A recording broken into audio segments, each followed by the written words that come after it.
You're listening to an Airwave Media Podcast. Roger, copy. This is not an exercise. I picture a split-screen movie. In one box, say on the far left, a man races from a smoking car down the highway. In another, a man scratching words on a piece of notepaper. In the center right, a large group of people holding signs, marching forward in endless columns.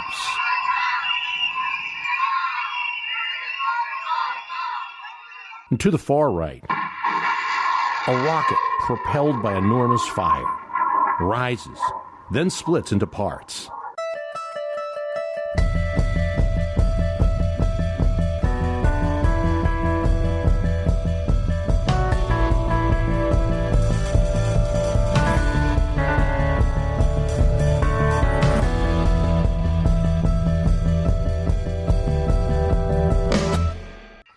Well, the man must run down that highway. He has no choice. He was driving his car, and then there was the boom, the flash of light, the smoke, and his car stops in this little Kansas town. But he can't just wait there. He's a doctor, and this is an emergency. He needs to get to the hospital. There are sick, there are dying to tend to. He thinks back. Just a few days before, the basketball game in the quiet, festive town. A couple about to be married. Now his town. And indeed, the heart of America is a wasteland. This was the vision of November 7th, 1983. Almost all of America saw this vision. 37 million. That's a lot now, and it's an awful lot back then. We're watching The Day After, a special TV movie dramatizing the moment that the U.S. and the Soviet Union launched nuclear weapons. President Reagan notes in the diary, it's anti-nuke propaganda, but we are going to take it over and say it shows that we need to keep doing what we're doing. Indeed, George Shultz, Secretary of State, issues a statement right after the broadcast that is read by the news networks and on a panel discussion. Nuclear war is unacceptable. The realization of it is the basis for the successful policy of the United States. On the day that the film airs, the Reagans were in the White House watching Robin Hood. 1983, the year that we'll discuss, was a high point of the Cold War scare. I mean, the highest point might have been Berlin, and certainly we know the Cuban Missile Crisis. But I still think it's hard to get back to 1983 mentally. And many of you listening were not born in 1983, or not conscious enough. So we'll bring you back historically because it's important. It's a time when the day after was not far-fetched. Thousands of nuclear warheads pointed at cities in the United States. And indeed, they still are to an extent, but it was so much more intense then because it was by a power that was not talking at all. A power that had possible hostile intent. And of course, the United States had missiles aimed right back at the Soviet Union. But there was more. The nuclear thing gets all the attention, but there was also the threat of conventional forces. The Soviet superior conventional force which could march across free Europe, turn them into Warsaw Pact puppet states. It was a fear of war that no one could control. But 1983 also saw a move to place new weapons on this stage, a move that President Reagan was spearheading. Following NATO policy since 1979, but doing so vehemently, British Labour Party, the Italian Communists, the German Socialists bristled and gained support over conservative opponents. The Soviets floated a bold idea of a nuclear-free Europe. Now, arguably, it was to their advantage if it was not accompanied by a reduction in conventional forces. Hundreds of thousands of protesters march in Bonn, Germany, the head of West Germany, symbolically to show their displeasure with the United States. The protesters march near the statue that honors the Berlin airlift, the greatest favor of the United States to the new Germany. It's not just Germany. In June 1982, protesters fill Central Park in New York City. So many protesters that the New York Police Department cannot estimate it, but says it's got to be over 1 million. They're holding signs that say, "Build houses, not warheads. No nukes. Freeze or burn. Save the humans. Reagan is a bomb. Both should be banned." Hundreds in red shirts that say, "Disarm." There are jugglers, T-shirt vendors, buttons on display. It's not just hippies and crazies anymore. It's everybody, a protester tells the newspaper. "It feels like the 60s, said another. 2,000 buses bring in people from Connecticut and from as far away as Quebec for the Central Park protest. Coretta Scott King is in the crowd. It's not just New York City. These are mirrored by worldwide anti-nuke protests around the world. An encampment in Seneca Falls. Protesters stormed the Massachusetts factory where rockets are made. 70,000 protesters link arms in Berkshire in the United Kingdom. They form a 14-mile-long chain of arms. 5,000 people attend a service, an interdenominational service in the National Cathedral in Washington, D.C. for nuclear disarmament. There's something like 50 separate events of large-scale anti-nuke. A peace vigil outside the White House starts. And that peace vigil, by the way, continues today. Not here to shake it. Set my foot on the gas. Run at 6 a.m. Drink my breakfast fast. Gotta get me some gas station beer. Gas station beer.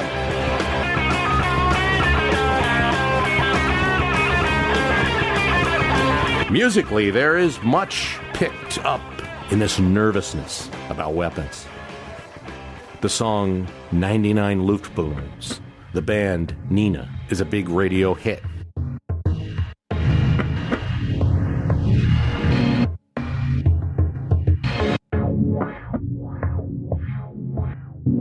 The guitarist of the band who writes the song attends a concert in West Berlin, and the winds were blowing so hard, and there were balloons in the crowd, and he thought, what if one of these balloons drifted over to the Soviet side, to East Berlin?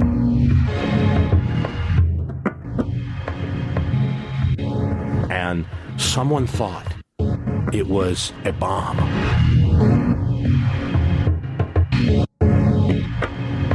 And it started a devastating war that destroyed the world. And that's reflected in the song, where, in the end of it, all that's left is a single balloon. The band U2 releases its album War and the song Seconds. Lead singer Paul Hewson, or Bono Vox, sings the lyrics. It takes a second to say goodbye, push the button, and pull the plug.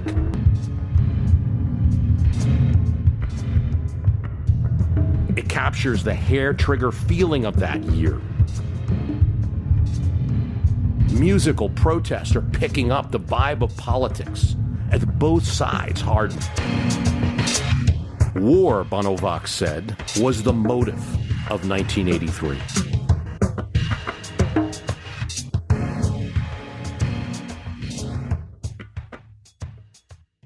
Francois Mitterrand, president of France, says in October 1983, each of the superpowers has 2,000 to 3,000 launchers, carrying 8,000 to 9,000 warheads, which could reach and destroy each other 7 or 8 times over. And here I will say, as a child of the 80s, you did hear that stat a lot. How many times we could destroy each other, how many times over. It echoed what the media and Secretary of State George Shultz were saying at the time, that this year could indeed be the year of the missile. In Germany, it was called the year of the rocket. But oddly enough, as these anti-nuclear marches were occurring, and resistance to mainstream establishment thinking of mutually assured destruction, of building up defense, of keeping opponents at arm's length, treating them and their people as enemies, as resistance to that is occurring, they had a partner, an odd partner, in spirit, though certainly not in person and certainly not in method. A few of Reagan's closest friends and advisors felt that personally, Reagan himself was anti-nuke. We've discussed it previously on this series, but here's his good friend Thomas C. Reed, former Undersecretary of the Air Force and one of the California friends. The president was a believer, having been raised by his mother in the disciples of Christ. Reagan had studied the New Testament, Revelation 16:16. He feared the final biblical struggle, the cataclysmic showdown between good and evil that might come during his term in office. Campaign manager Stu Spencer said that it's a very similar thing, that he asked Reagan in 1980, like, when we win this election, what do you want to do? I want to end the Cold War. Spencer had expected him to talk about taxes, defense, building American prestige.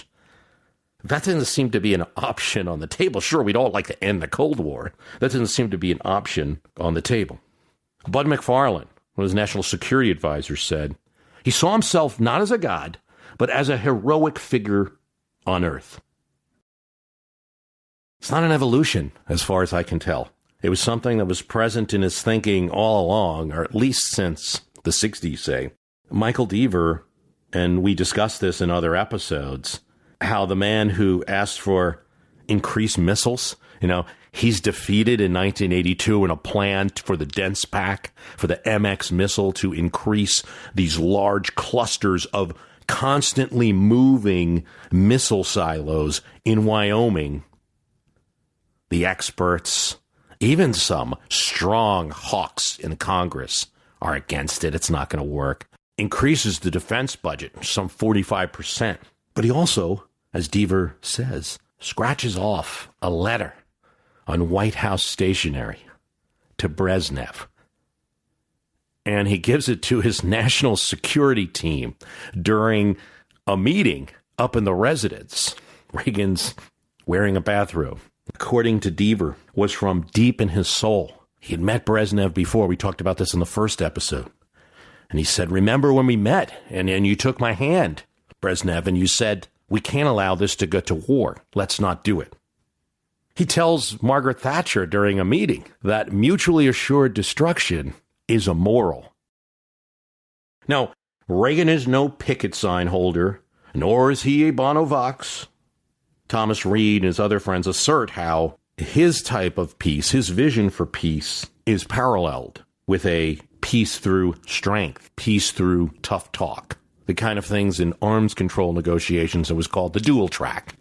We're going to keep increasing the missiles until there's negotiations otherwise.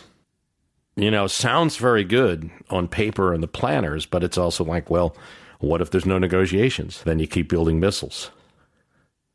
And then there's a hair trigger event. We mentioned how when the day after aired that Reagan was watching Robin Hood. And what I hadn't mentioned, of course, is that Reagan had received an advance copy from the producers of the movie, and he watches it in October. And then I think we get a more genuine reaction to the day after in his diary. He records, "It left me very depressed. We must see that there is never a nuclear war." Diary of Reagan's not published till after his death. The letter to Brezhnev, not widely known, not widely talked about. There's always a lot of communications between the U.S. and the Soviet, but they're so gamed up. The earnestness of the letter is only known by the people closest to Reagan, and some of those people didn't like the idea. In fact, national security team during the meeting in the residence takes this, letter and says, well, we'll review it. And Michael Deaver says, you're the president. If you want to send a letter to Brezhnev, you send it to him. It does go to him. It's not well received, and Brezhnev dies the next year in any case. So everything outward is his hard stance.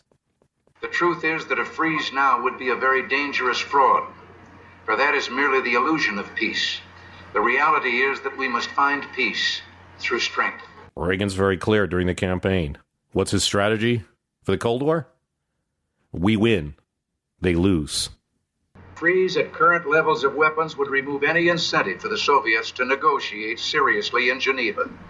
He attacks the very fundamental system of communism, that communism is going to be left in the ash heap of history. Well, we know what that metaphor means, and he's quoting Marx and all of that. It could be interpreted, too, as we're going to destroy this regime. Soviet leaders had been challenged by American presidents before, but no one, not even, say, that hardliner Nixon, had expressed a desire for regime change, or any hope that it would happen. Soviets have been in power since 1917. This, and it must be said, as well as Soviet intransigence, really makes 1983 that year of the missile. 2, 1, ignition. We tend to think of rockets going into space as exciting, ingrained as we are in images of the Apollo program, and the vehicle enters the sky. The famous rockets of 1983 look like those, somewhat, but they are smaller, and their intention is not to find new worlds. They won't be even visiting the moon anytime soon. Their intention is simple and destructive. But they are complex. They have a few parts. The first stage of a Pershing missile, an aluminum ring, detaches shortly after liftoff. The first stage is all about propelling the rocket. The second propels it thousands of miles farther. Despite what will be a barbaric aim, it is smart. This second stage is smart enough to detach at the right time and then reverse thrust off so that the second stage detachment of the missile will not spoil the missile's pathway. The third part of this latest technology is a GNC, a guidance and control module. It contains a Goodyear Aerospace Active radar guidance system, the latest.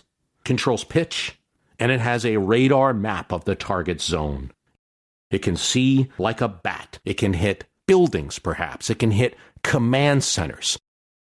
The intent, at least, of the impact of these missiles is hitting specific targets to take out the retaliatory capability. That's the third part, the brain. Let's for the moment jump to the fuse. This will light the warhead, a W-85 set to 5 to 80 kilotons, depending on a target. For the record, that is many times stronger than Hiroshima. Yet there are thousands of these missiles, hundreds in the new Pershing II system, replacing missiles in Europe originally placed back in the 60s. Reagan, in selling the program and selling the MX program as well, calls the old missiles jalopies. The Soviets have replaced their missiles in 76, and so there is a NATO plan starting in 79 to replace it, but it's actually going to get implemented at this point. These are designed, the Pershing II, not just to prevent, it's an important thing to think about, nuclear war in the 80s, not just the nuclear attack going back and forth, but also tanks rolling into Western Europe from the Warsaw Pact nation. Perhaps the impact of such a conventional threat, if caught early, could be eliminated.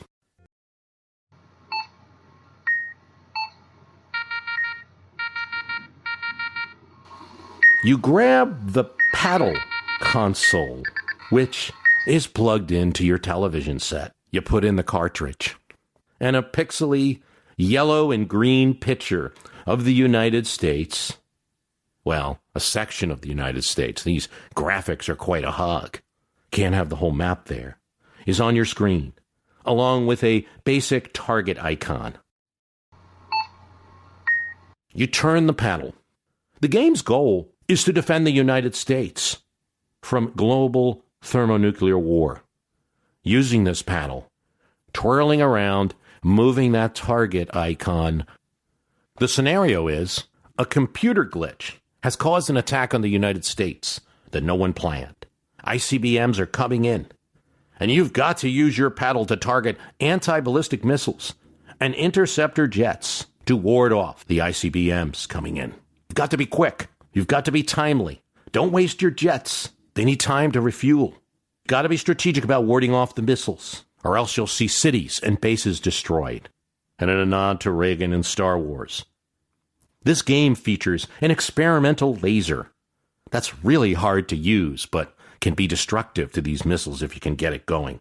The game is called War Games, and of course, it's based on a movie from 1983, yet another film about nuclear war. It airs on June 3rd, 1983. It stars a young Matthew Broderick as a computer hacker who, in the hopes of setting up, playing a game with computers, dials a lot of numbers, finding computers that will play a game with it in this very early online bulletin board. He finds a game player, well, at least he thinks he does, but the game player turns out to be a computer. He initiates a game, and the game is global thermonuclear war. I won't bore you with the entire movie, but it turns out that the computer is set to start a war, and it's all that Matthew Broderick, the hacker, and now working with NORAD can do to cancel this computer system and to get the humans on both sides to stop a war from occurring. Reagan is a friend of the director. He watches the movie, and the next day, he tells congressmen and the Joint Chiefs of Staff about it.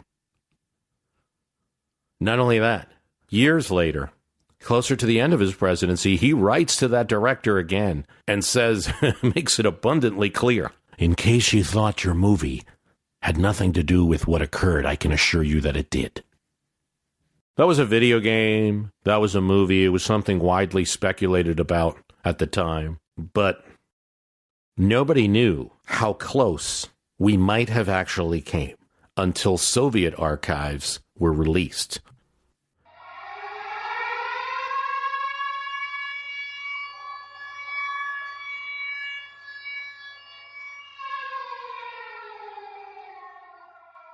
September 26, 1983, a nuclear early warning system in the Soviet Union suggests that USAF missiles were arriving from the United States. Stanislav Petrov is the lieutenant colonel in a bunker. He's managing Saperkov 15, codename Oko. This seemingly harmless little codename belies the fact that his unit has a simple job. Since a first strike would devastate the ability of the Soviet Union to retaliate, he was to respond to any threat that the early warning system detected. Bunker computers report that the satellite picks up an ICBM, a single one, heading towards the Soviet Union.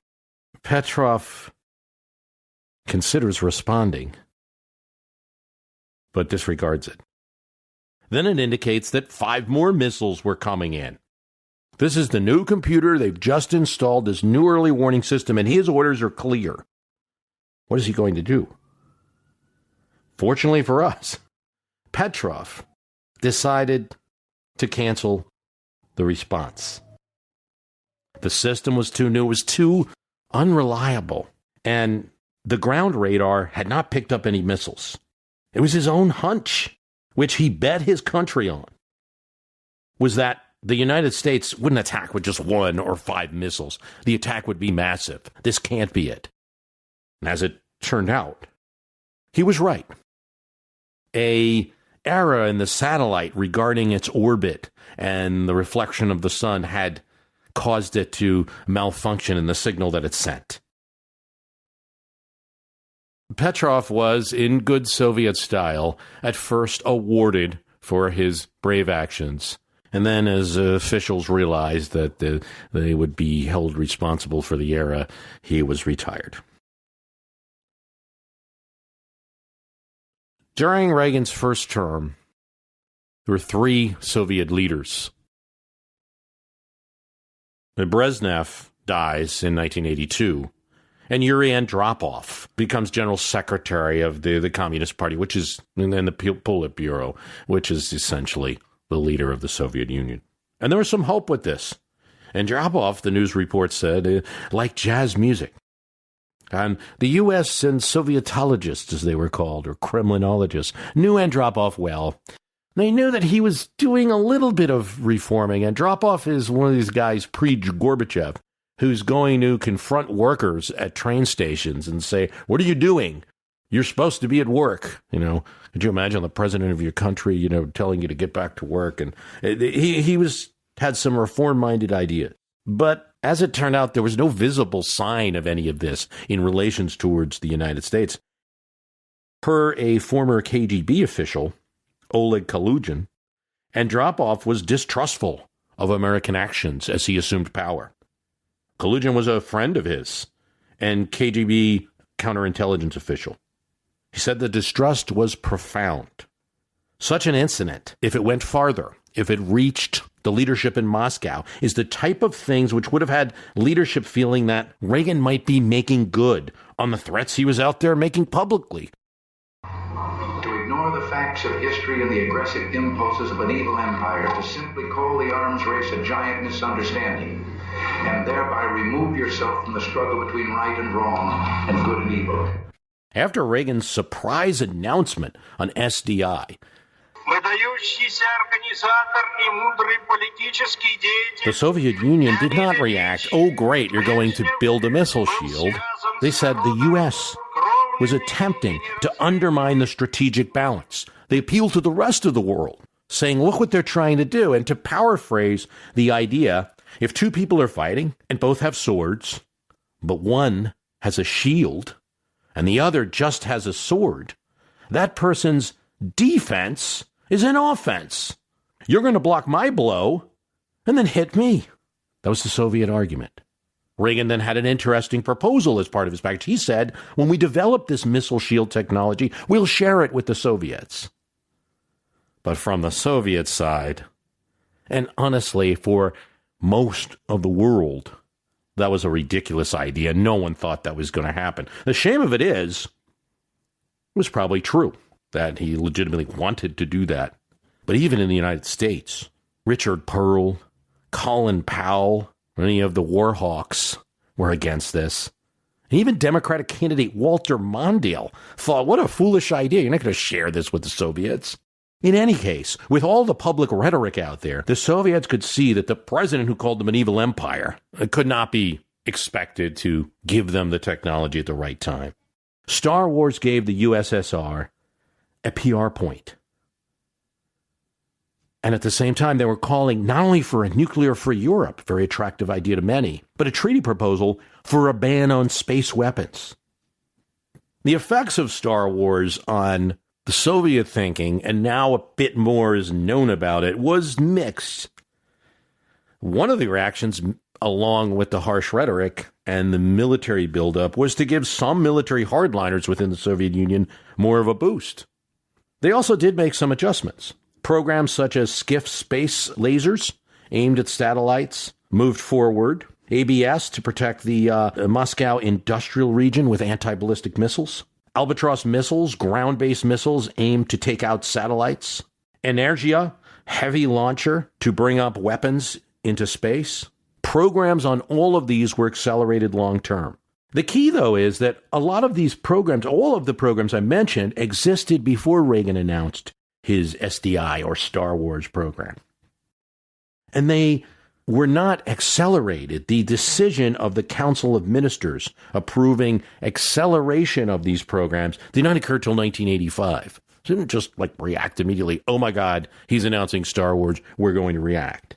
Now, of course, the Soviet Union was already spending a high amount. There's estimates of 15-20% of its GDP on military or military-related operations. It does appear that with Star Wars, once the Soviets were able to establish some kind of match, not building a Star Wars program, but just a simple system, like knowing that any kind of SDI is going to involve satellites able to detect missiles in order to find a way to shoot them down, or that if they could just get very good systems to take out American satellites, they'd be good enough.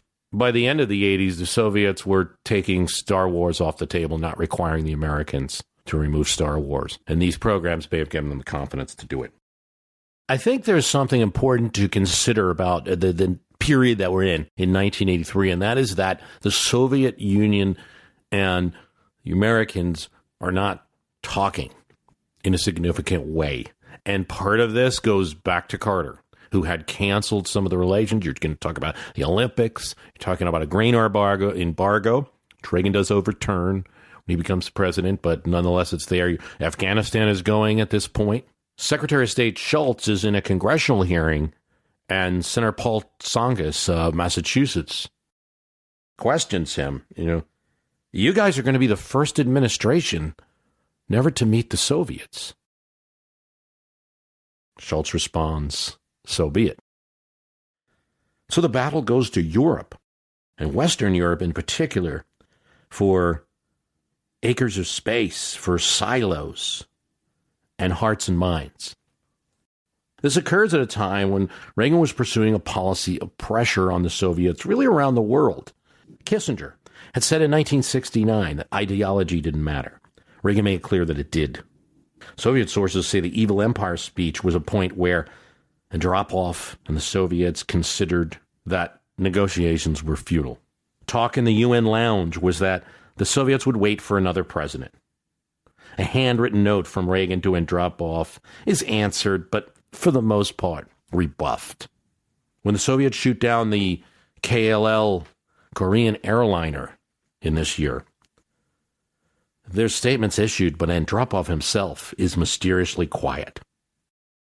German leader Helmut Schmidt in fall 1982 says to George Shultz, "The superpowers are not seeing each other's reality.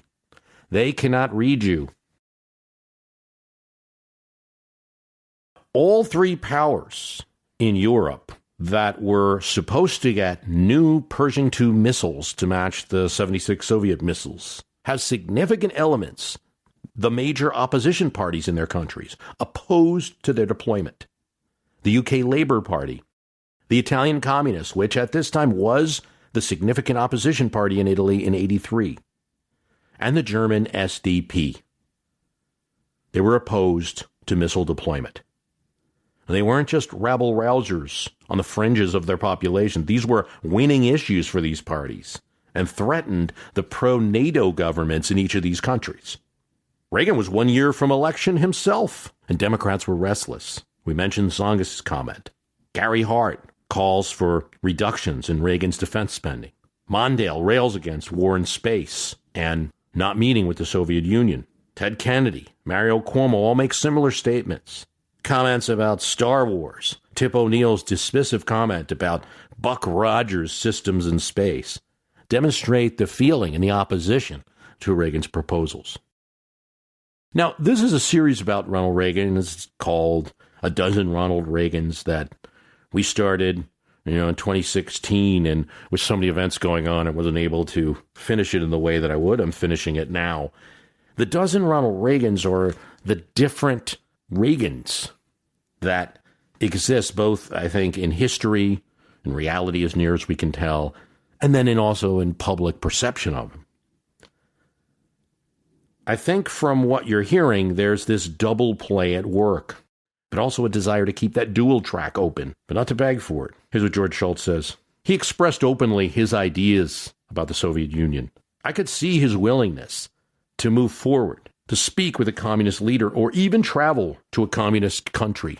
He realized, I thought, that he was being blocked by his staff, by the Defense Department, by the CIA, led by William Casey, fierce anti-communist. And he was being blocked by his own rhetoric. There didn't seem to be a way to break all that tension. Until... Now for the bad news.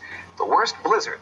As you can see on the East Coast satellite photograph, the worst blizzard of the century from Washington to Philadelphia. And here you can see the storm tracking right up the coast, heavy snow falling throughout the day, as much as 25 inches of snow. In Washington, the record is 25. And these records go back to 1880. A snowstorm Buries Washington, D.C. in snow, February 12th, 1983. The Reagans could not go on a planned trip to Camp David, and so they invited Shultz to dinner. Soviet Ambassador Dobrynin was also in town. Shultz was meeting him. Shultz takes Reagan aside. "Do you want to meet with him?" "Great," was how he answered. But then, as Reagan thought about it more, he tells Shultz, "We have to keep it a secret." And then he further informs him, no detailed exchange, no specifics in this meeting. But if Andropov can do business, so can I. This meeting is not popular with the people that get Reagan elected, the real hardliners, the party favorites, the Reagan favorites within the party. It's not popular with the NSC. It's not popular with Bill Clark, one of Reagan's key advisors at this time. He calls up Bill Casey on the telephone as soon as he hears about the plans for this meeting. "I want to let you know, Bill, I argued against this meeting." He echoed the feelings of Bill Casey, UN Ambassador Jeane Kirkpatrick, Defense Secretary Weinberger. This group wanted no movement, no talking, hard line with the Soviet Union. Keep them in the dark until concrete steps are made, until they move to us. Any talking was helping the Soviet Union more than us. As Bill Casey told George Shultz, "Don't be a pilgrim, George." What's that? An early settler. Don't be an early settler. The story of Reagan, still a staff-driven president, a delegator, can in some ways be a story of staff. It's really impossible to view the presidency, and I've seen that throughout this series, without looking at the different formations of staff.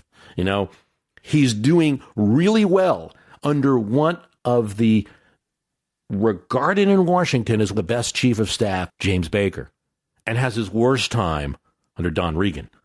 But that might color the view too much in that direction, too.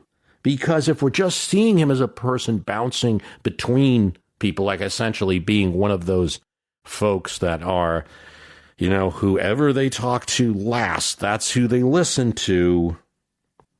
I don't know if you can put that descriptor on Reagan, because he does choose between staff. And in this case, Shultz wins the battle. All of these people call Reagan. Shultz wins out. And a few days later, when Dobrynin arrives at George Shultz's office for a planned meeting with the Secretary of State, Shultz surprises him. "Do you want to meet the president?" "Yes, of course," Dobrynin answers. He's whisked down an elevator, into a car, and through the underground garage at State, where they arrive at the east gate of the White House. It's just not as well watched by the press as the West is. Brought to see Reagan. Shultz says the following: "Rather than the brief meeting I expected, the president talked with him for almost 2 hours. He clearly thought about the meeting a great deal. Ronald Reagan is the master of the personal encounter, and he impressively engaged Dobrynin on START, INF, Afghanistan, Poland. Shultz, and we must say his accounts are always filled with the battles he's having with insiders. Bill Clark didn't trust Reagan. I had no doubts." But it was a small issue, seemingly, that came up that Reagan was probably most concerned about. In 1978, 7 Pentecostals ran past Soviet guards and into the U.S. Embassy. Now it's 1983. They're still living in the U.S. Embassy basement. They've been prosecuted. Now, we should say there was religion going on in the Soviet Union. That's kind of a misunderstood thing. It wasn't encouraged. You couldn't be a favorite of the party. You couldn't be favored upon in society and be in religion. There was some conflict there. So these Pentecostals were very aggressive and didn't want any authority but religious authority. Nonetheless, they weren't free to pursue their religion, as we in the United States are. This was very important to Reagan when he heard this story. And he asked Brendan, I'm meeting here with the Soviet ambassador, and can anything be done? But he also adds to the ambassador, if you're able to do something on this, I can assure you, we will not crow. We will not embarrass you.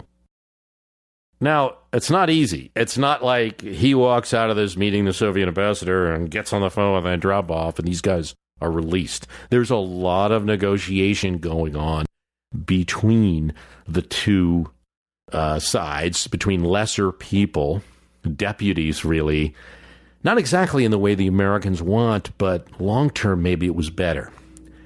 The Soviets basically concede that they're going to allow these people, the Pentecostals, to leave the U.S. Embassy, and they're not going to prosecute them.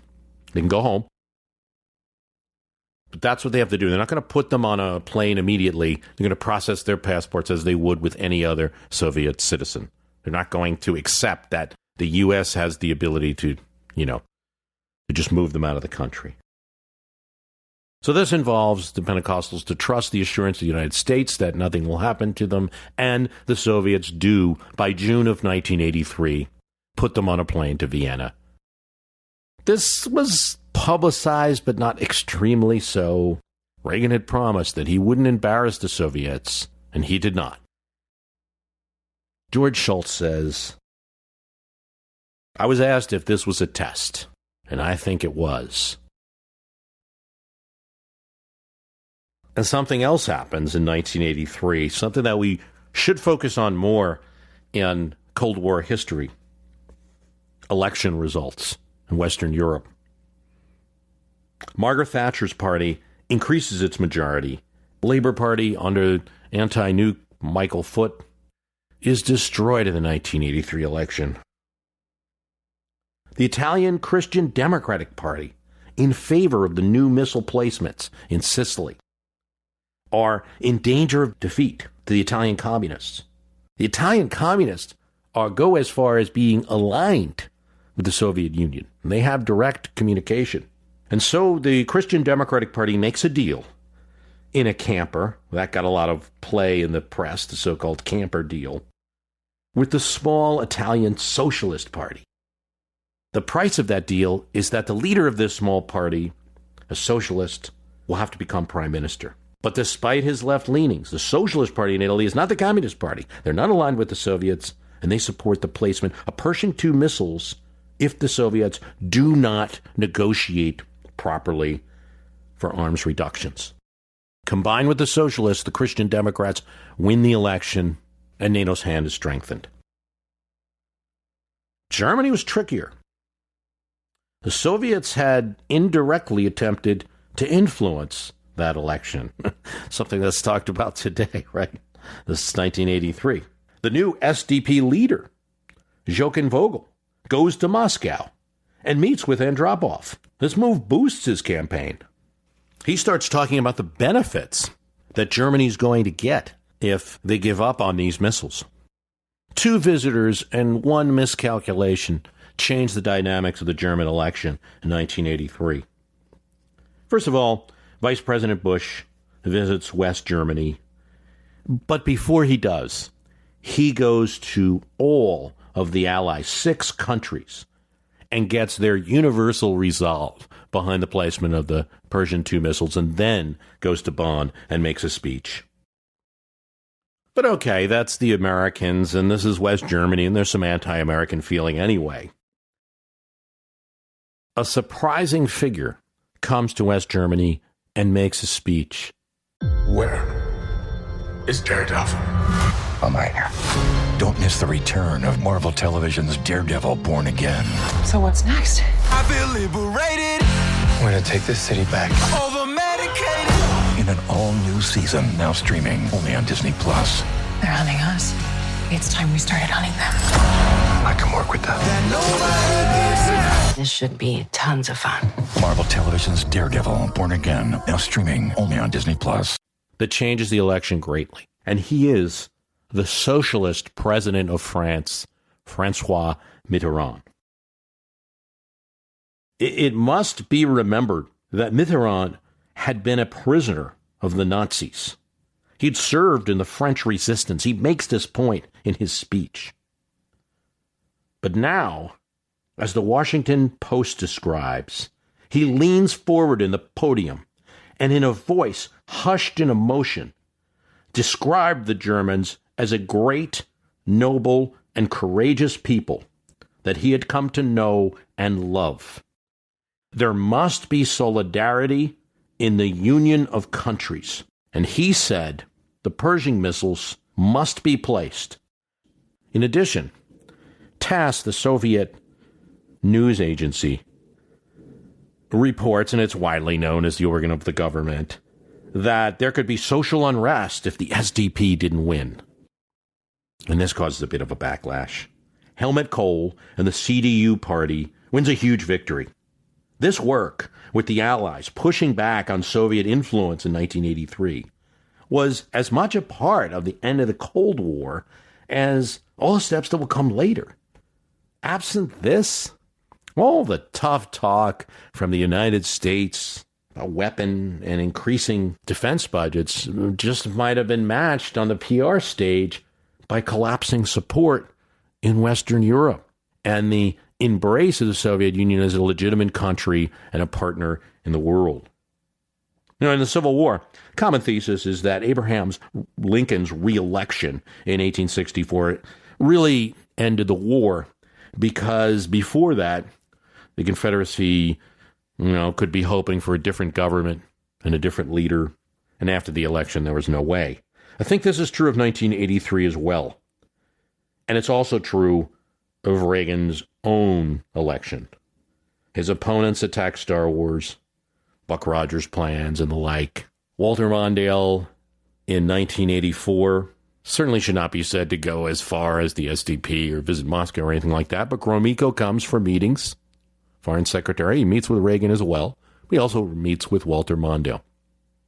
And Walter Mondale agrees to, as an incentive to the Soviets to come to the negotiating table, he would agree to a nuclear freeze at current levels of nuclear arms, to be followed by reductions. TASS, the Soviet news agency, issues a statement. It followed from what Walter Mondale said that he, for his part, regarded a turn for the better in relations between the United States and the Soviet Union as important and in principle possible. Some of his ideas, TASS further said, could open up certain possibilities. Reagan and Shultz were looking for a different idea. We'll meet with the Soviets, and they were actually willing to take away some of the conditions, not to have additional conditions. It's not going to be like some of the hardliners want, like, you have to get out of Afghanistan for us to even talk. But he didn't want to provide any incentives on the U.S. side to bring the Soviets to the table. Mondale's embrace by TASS was unlikely to do him much good with the American public. Internally, there's another change in 1983, and that's that George Shultz, the Secretary of State, asserts himself. The Secretary of State should have control over the foreign policy of the United States, except for the president, of course. Reagan's nature of delegating to staff meant that there was internal warfare during the Reagan administration at different times between different people. In one of many events that upset Shultz, there's a group of exercises between the U.S. and Honduras, which looks like a preview of an invasion of Nicaragua, something the world is very much against. Shultz has no idea about this. He's hearing about it from the news and after the fact, and definitely hearing about it from other countries. He's furious. He demands a meeting, not only with Reagan, but with VP Bush and Jim Baker and others in the administration, so that there's witnesses. And he says, this undermines me. And perhaps you should find another Secretary of State. Reagan's taken aback. Shultz goes on. I think Bill Clark seems to want the job. There's Gene Kirkpatrick or Henry Kissinger. Kissinger had been actually doing a bit of backstabbing along with former President Nixon through back channels, getting to Reagan that Shultz's policy and any kind of warming of U.S.-Soviet relations was no good. It's kind of the opposite of what they were doing in the White House during their time. More hardline as a former president and former national security advisor and former Secretary of State. Maybe you should put Kissinger in. He knew that he had just named all of his critics, basically, Shultz did. But Shultz goes on, saying, look, this is just the way it is. What's fundamental is that the process be open and legitimate and that you provide your Secretary of State with a crucial part. Reagan is taken aback. He had no idea about this. But, George, you were my choice. I want you to do it. No decisions made at that meeting. Reagan certainly does not fire Shultz. Shultz doesn't quit. He gets a call, a supportive call, from Nancy Reagan. And Nancy Reagan makes it clear that she believes Bill Clark should be fired. It's August 1983, where, as a result of conversations stemming from this initial confrontation, Shultz and Reagan would start to have weekly meetings. Access to the president, particularly a president like Reagan that has a lot of staff controlling him and controlling his information flow in different ways, really represented important change in thinking and policy. Shultz was not anti-nuke. Shultz was not a liberal. Shultz was a supporter of the Contra movement. Shultz was a supporter of a semi-hard line with the Soviets that we can talk, but they're going to have to give. Shultz was a supporter of we win, they lose, all of that. But he wanted that dual track to be real. And you see in the administration the difference between pragmatists and ideologues. That's why I put August 1983, this internal movement elevating Shultz as a very important moment in the Cold War just as much as everything else. How do we judge Reagan and the big question about him, really the biggest question of this series where we address so many, the one that supersedes all of the talk about him is, did he end the Cold War? Well, this is part 10 of the series, and it's really part 1 of 2 of a kind of sub-series within this series is going to be about the Cold War, 2 episodes about the Cold War. And this answer is complex. I think you have to say, and I think the point has to be made, that often isn't made, that if Reagan were a one-term president, we wouldn't even be asking the question about the Cold War. If anything, history might have concluded that he accelerated it. But as part of history, we need to inquire, we need to look deeper, and I think looking deeper, you do see threads, that there was the beginning of some improvement, and we have his own desire to end mutually assured destruction. But in terms of the commonly asserted, we won the Cold War because we took a strong stance, because we increased our armaments, I don't know that, at least looking at the early term, if there's a lot of evidence that was working. In this discussion about Reagan and the Cold War, you have to see the 2 terms to see almost 2 different types of people and combine them together to answer that question. But I will mention 2 quotes. Here's the comment of George Kennan, who said this in 1996 when he was 92. This old legend of the Cold War. The more American political leadership was seen in Moscow as committed to military resolution, the greater the trending in Moscow to tighten the controls by both party and police. William Bunch wrote, "Tear down this myth."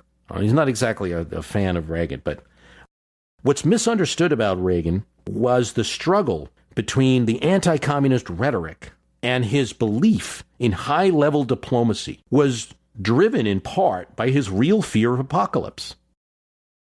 Reagan's loftier instincts had to wait for the arrival of a like-minded Soviet. This is part 10.